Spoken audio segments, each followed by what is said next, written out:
Good morning, magandang umaga, and welcome to today's episode of My PI Dream. Today is Saturday. It's Saturday. Yes. That's Saturday. Today is Saturday, and it is a beautiful, beautiful morning here, which in the Philippines, unless you are having a typhoon or a tropical depression going through, it is the rule and not the exception. Almost every morning it is like this. We are now starting to get a little bit of clouds in because it's almost about 8 o'clock in the morning. Let me show you what the skies in the backyard looks like this morning.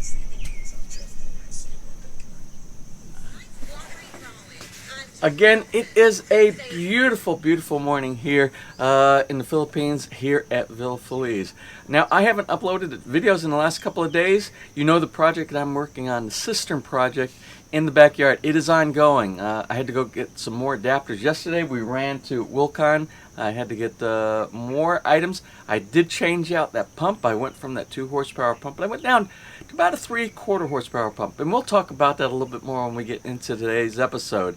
I don't know if you noticed when I flipped back on the view of the backyard, but we have no more banana plants surrounding and encasing the bahay kubo in the backyard. A big change in the dynamics of the backyard.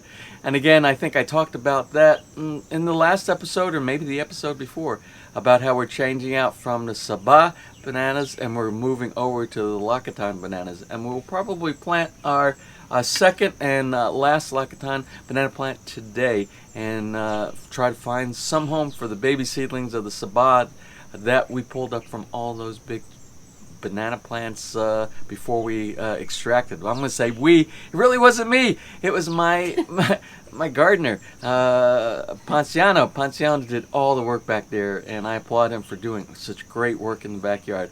Well, anyway, let's go ahead and get today started, and we'll talk about all the things that have been going on, and we'll talk about the Cistern project that I need to continue today as well. So, without further delay, let's get today's video underway.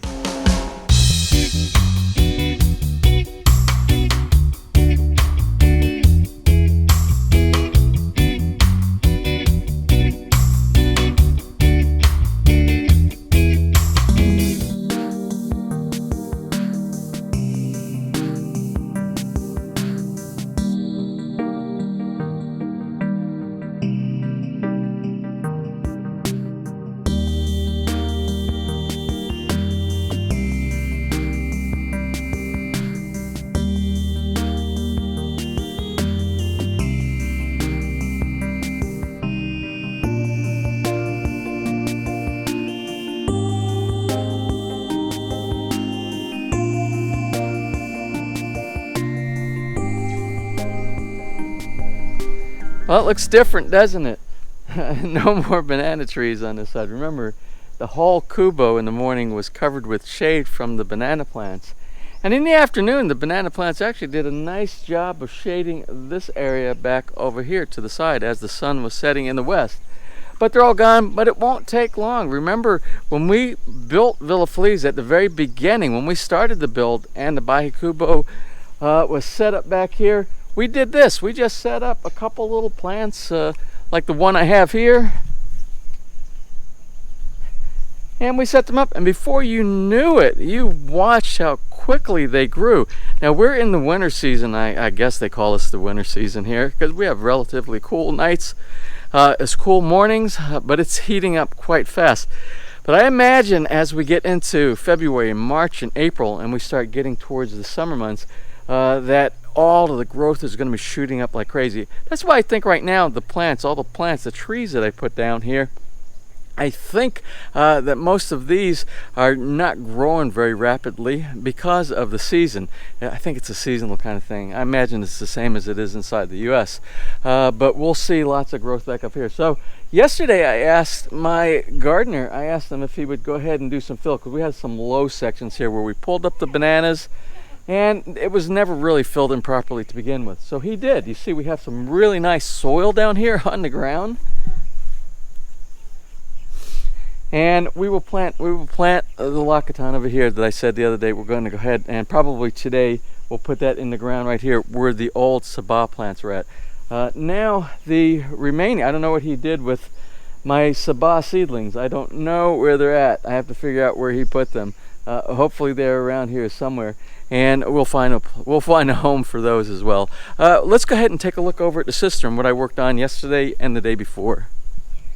All right, now, well, back here at the cistern, at the task at hand, let's go ahead and take a look at what I did yesterday. Now, I didn't get a lot accomplished yesterday because we spent about 3.5 hours, about half of the workday yesterday downtown, looking for parts to be able to do the configuration that I wanted. Well, we weren't able to find everything that I needed, hence why I had a work stoppage yesterday. But let's just go ahead and take a look at what I did yesterday.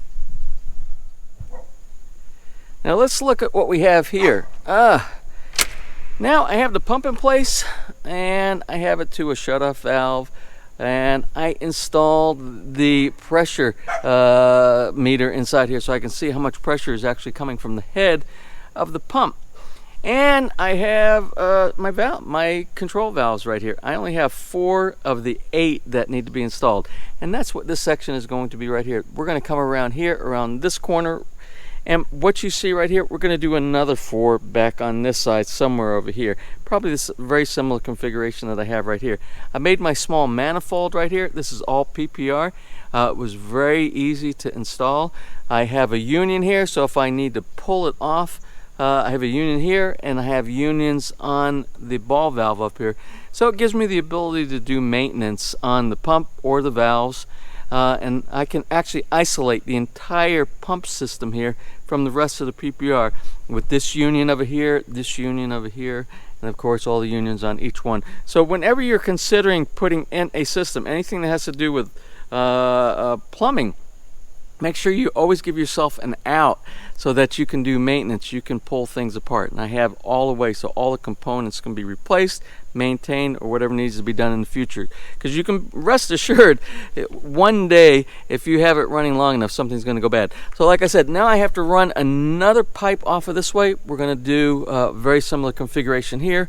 Over here, that's what my plans are for today, to work on that just a little bit. Once I get that done, each one of these valves here, the solenoid inside here is in the off position. You can see it's got an arrow. You can manually open and close any one of these valves to test the output of any one of the control valves here, to open up to allow flow to go through, or you can close them all off. And that's how we're going to pressure test our system maybe tomorrow if we get an opportunity to do that.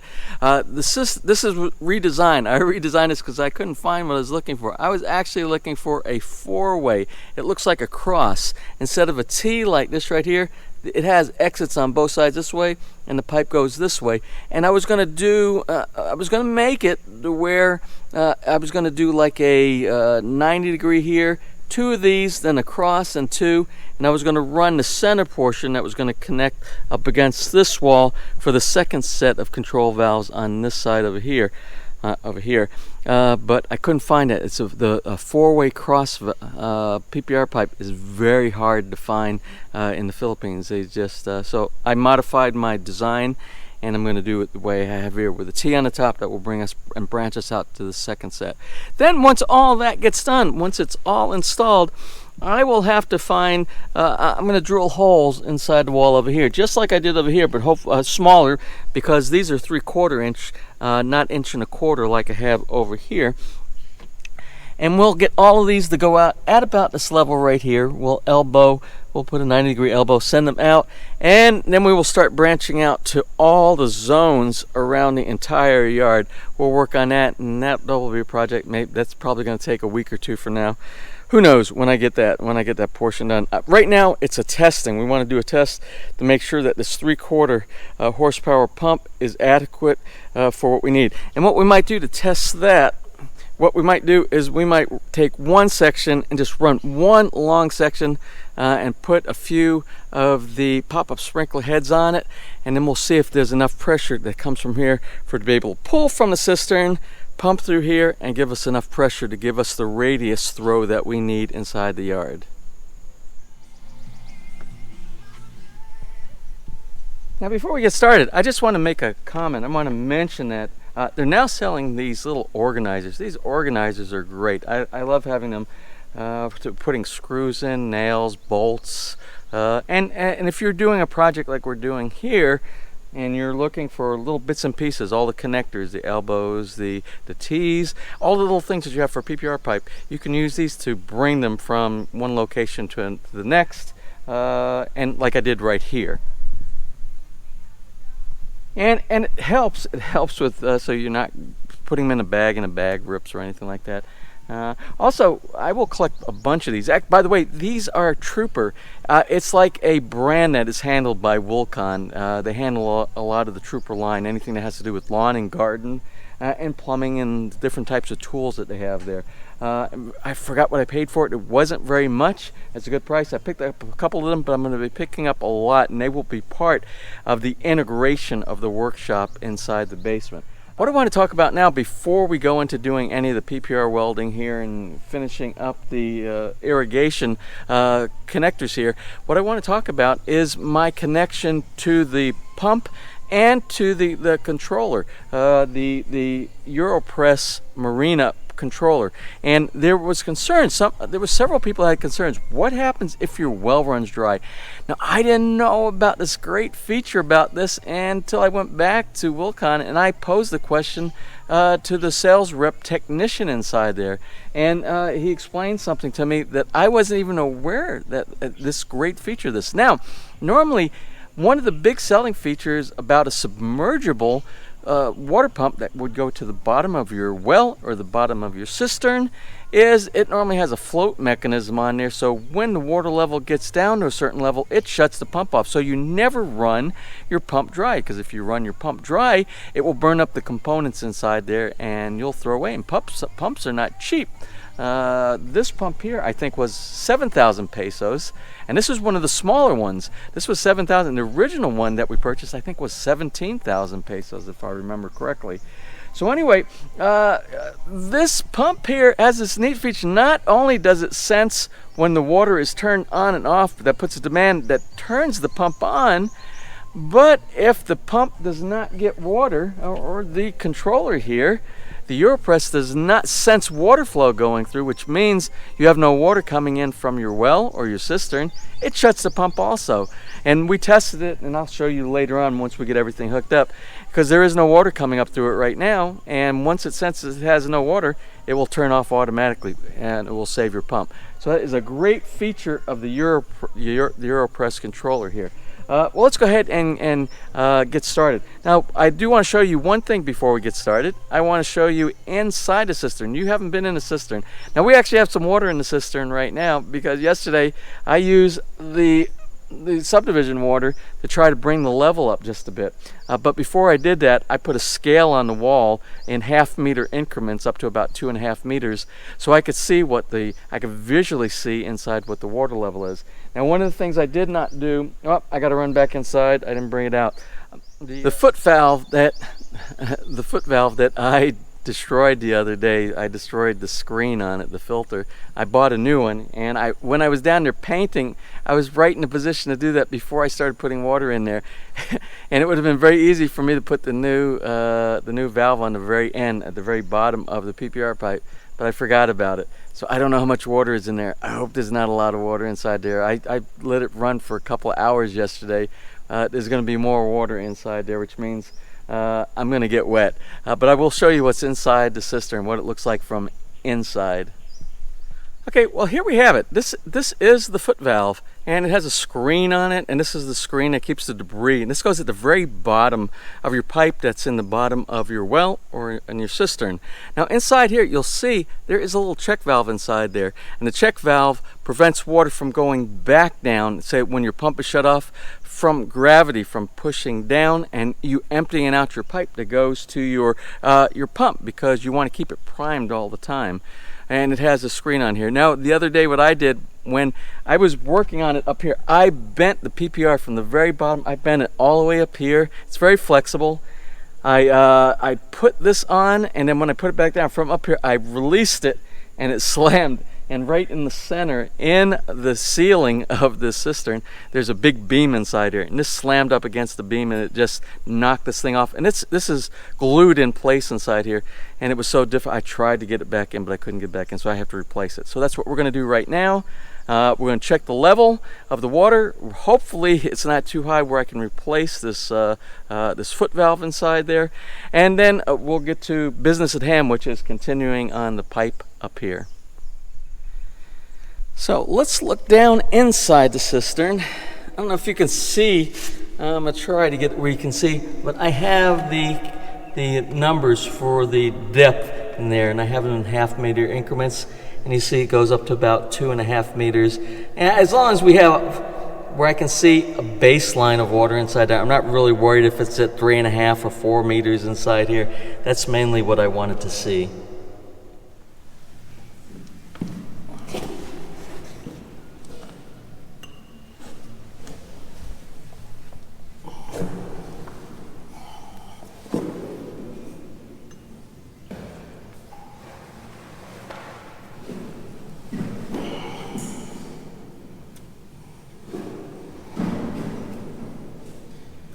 Now, this is a pretty deep cistern. Like I said, it's actually 4 meters deep. I don't know if you can hear me with all the echo. And now, when I went here before, I actually need something to stand on because my boots now will not allow me to stand in the water. It's so deep. It'll fill up my boots.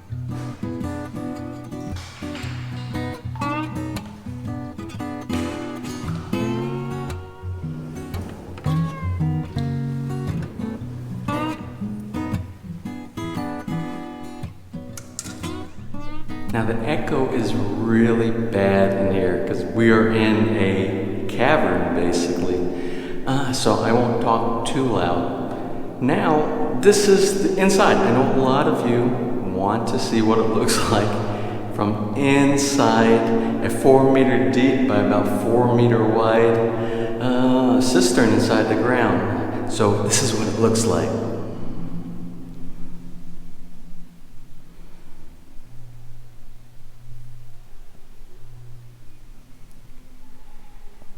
Now here's the pipe that comes from the house. We're supposed to be getting a pretty good volume of water from the secret gutter, but we're really not. It's just a very small amount.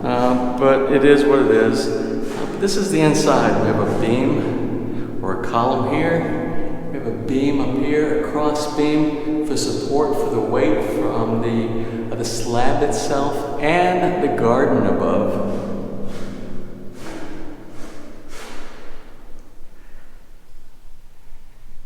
Now all the wall in here is coated with waterproofing. It's Cambridge waterproofing to hopefully keep the water inside here from seeping through and deteriorating the block on the outside. And this is the concrete steps with a ledge in here to grab onto as you're going up.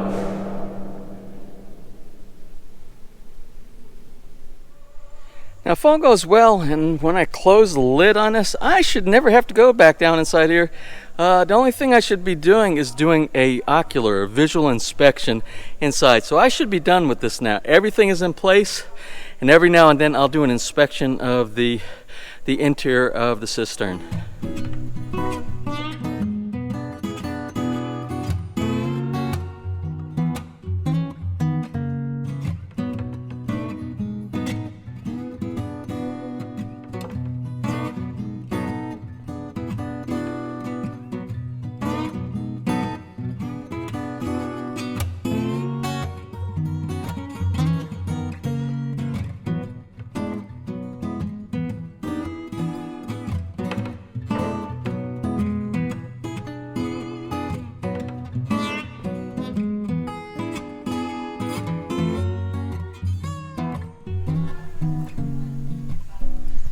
Now this is the screen that I broke off of the foot valve right here.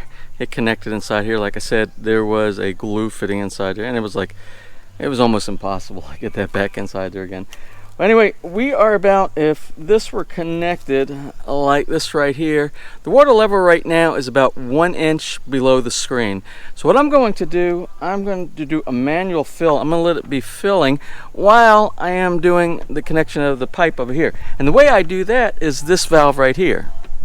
Now this valve right here, this side comes from the subdivision, from the very front. And then this pipe that goes around, this small one right here that goes in, that's the fill. So I'll just open it and you'll hear it in just a second. You'll hear the water.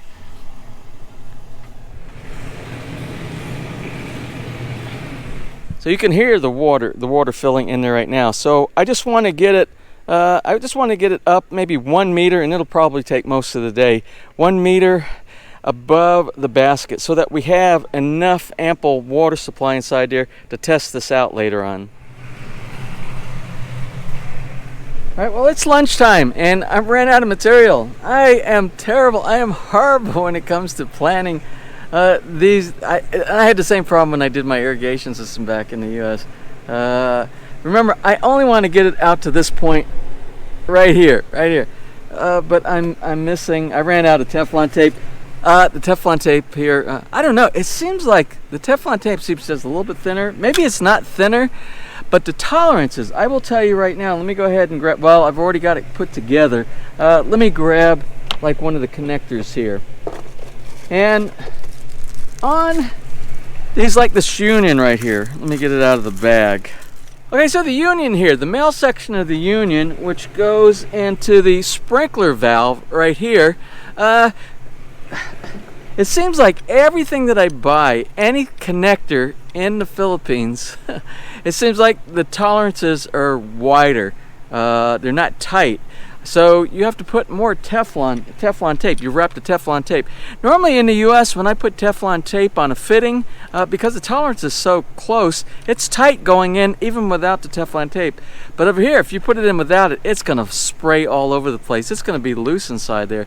So in the US, I think I normally put maybe like 8 or 10 wraps.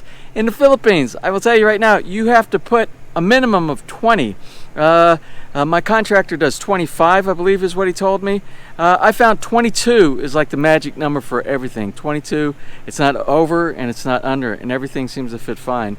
22 wraps of Teflon tape. I thought that was crazy when I first got over here. I'm like, what are you doing? Why are you putting so much Teflon tape?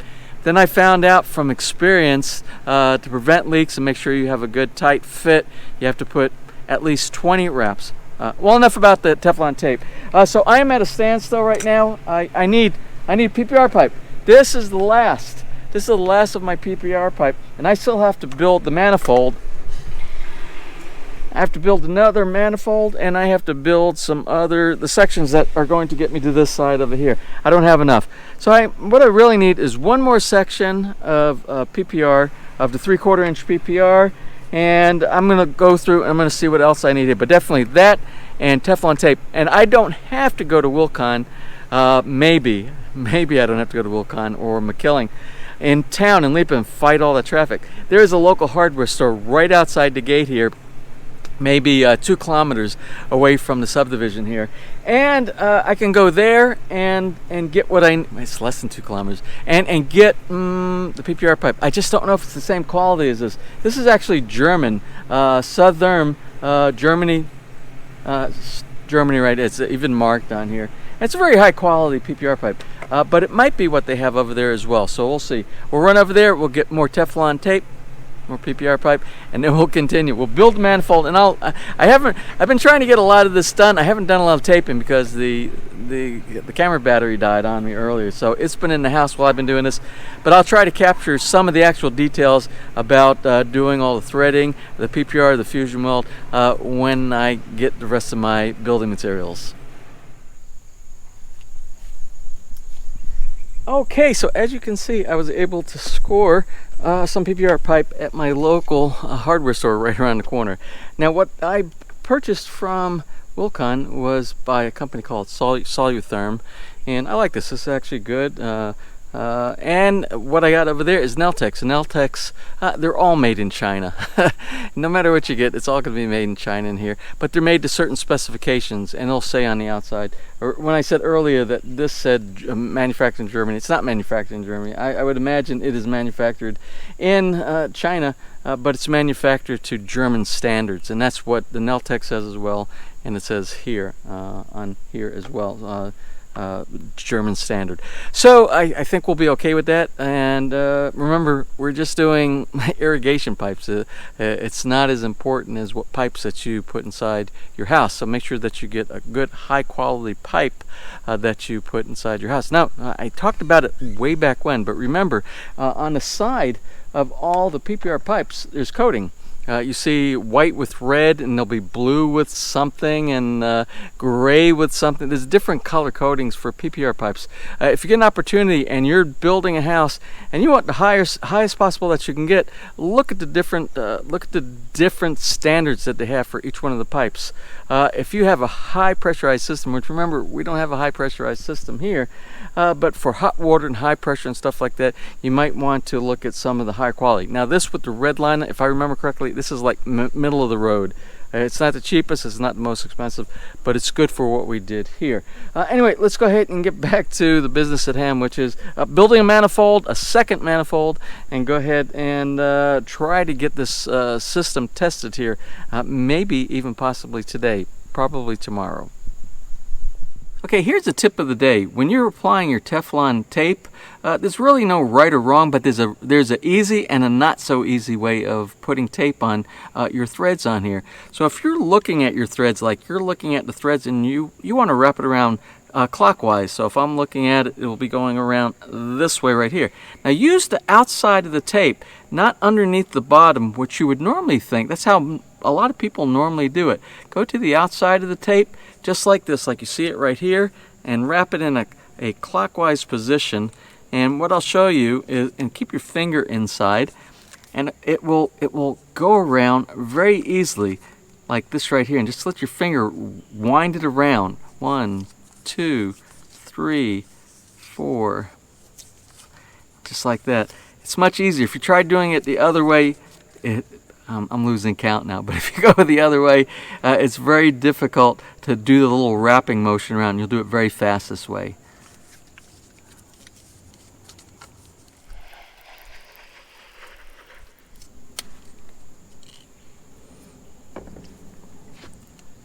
Now on your sprinkler valve assembly, you're going to see there's an arrow. This is an input, and this is the way your water comes out here. We're doing the union on all of the inputs here. So make sure when you hook up your system that you follow the arrows and you don't have the input going into the output.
Okay, well, this is really not my day.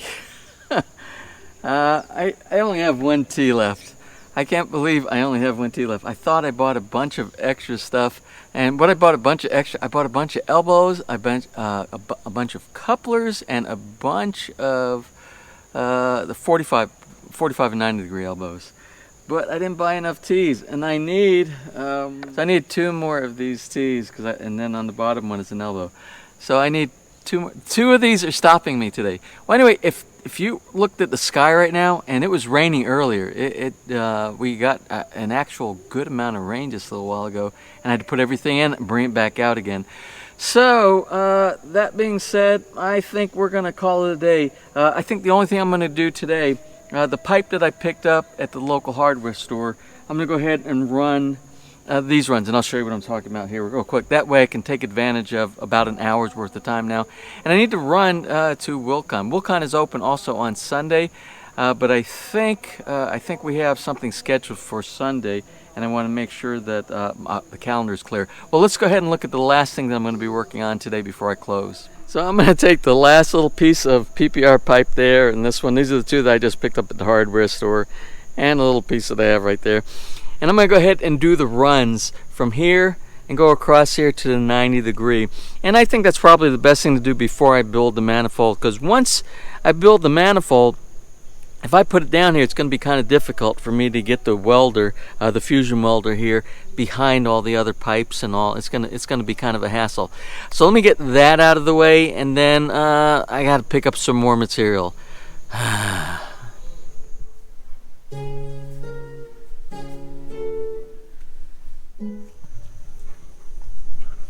Hey guys, well, since you think, hey guys, leave Marianne alone. Quit picking on her.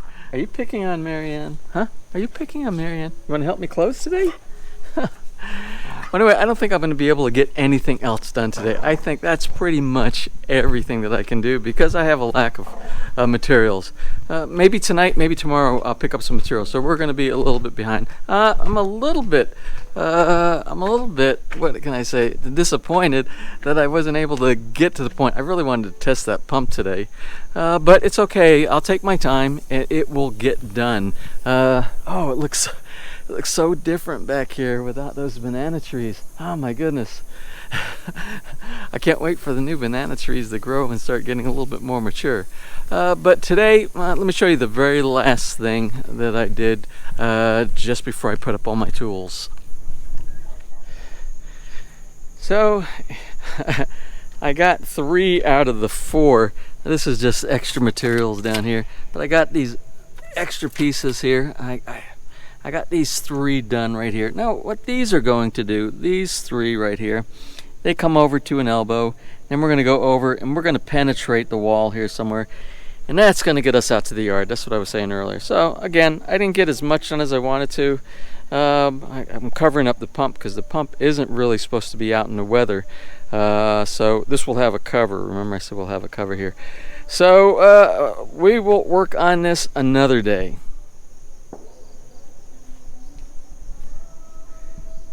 Oh, and there's the last banana plant that I planted today. My gardener says, "Oh, it's too close to the kubo," and I said, "Yeah, it is close to the kubo." But what I want to do, I want to stop it at this point right here, and then all the seedlings that come off of the little daughter plants, I want to propagate them out here, and I want it kind of a tier effect. So I want the highest one, the biggest, the most eldest one right now, and it's only really good for a couple of years, and you have to start cutting them down and replanting them. But for looks, over the next couple of years, it should look nice. Where the one nearest to the kubo is the tallest, and then it's like a cascading effect from the daughter plants will be moving on the outside. At least that's what I'm planning on doing. So anyway, I'm going to close for today. Tomorrow is Sunday. I'm not sure what's scheduled for Sunday, but who knows? Probably a practice day. Ness and I need to start working on doing some of the... Ness over there. We need to start doing some practice on some guitars. We're invited to an event in February, and we're going to do a little mini set at the event that we're going to in February. So that should be fun. And more about that the closer we get to that event. So again, I'm going to close for now. If you enjoyed today's video, please give me a thumbs up. Please share, and if you have not subscribed, just click on that little YPI Dream Heart in the bottom right hand side of your screen. You will be subscribed and you'll be notified the next time I upload a new video. So until such time, you have a wonderful and blessed weekend.